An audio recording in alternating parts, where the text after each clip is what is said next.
The Department of Transportation has deferred the full implementation of the Child Safety in Motor Vehicle Act of 2019 in consideration of the public who will have to bear additional expenses for the purchase of car seats. While the intent of the law is not debatable, public sentiments reveal that many are still unclear on who are required to have a car seat based on the size, height, and weight requirements of the child. Karen Villanda reports that for the time being, no penalties but only verbal reminders will be given to those caught disobeying the law. 2 years ago, Lloyd bought this car seat worth of 12,000 pesos for his 2-year-old daughter back then. But since the age of his daughter now is not applicable to this car seat, he is now obliged to buy a new one due to the new car seat law. Kasi kung baga nakabili naman tayo ng kotse, so may tawid na natin yung car seat para sa safety ng bata. Hindi naman siya 100% safe pero makatulong siya.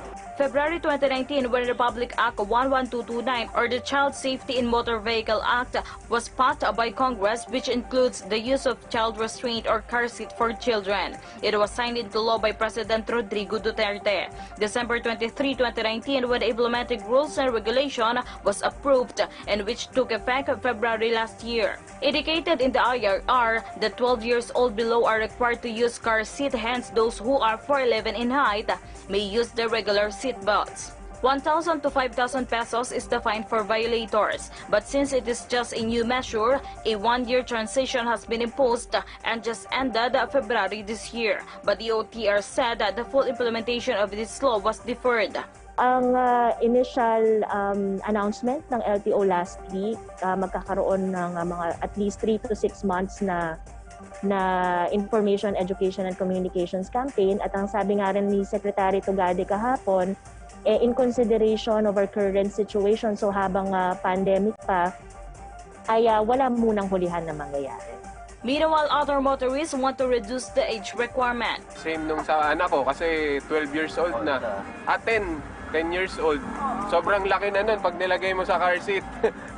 Parang si baby damulag na yon. But according to Philippine Statistics Authority's data, 70% of children less than a year old to 19 years of age have been found to be vulnerable to road crash accidents from 2006 to 2014, wherein more than 8,000 children died every year or 4 to 5 children lost their lives every day.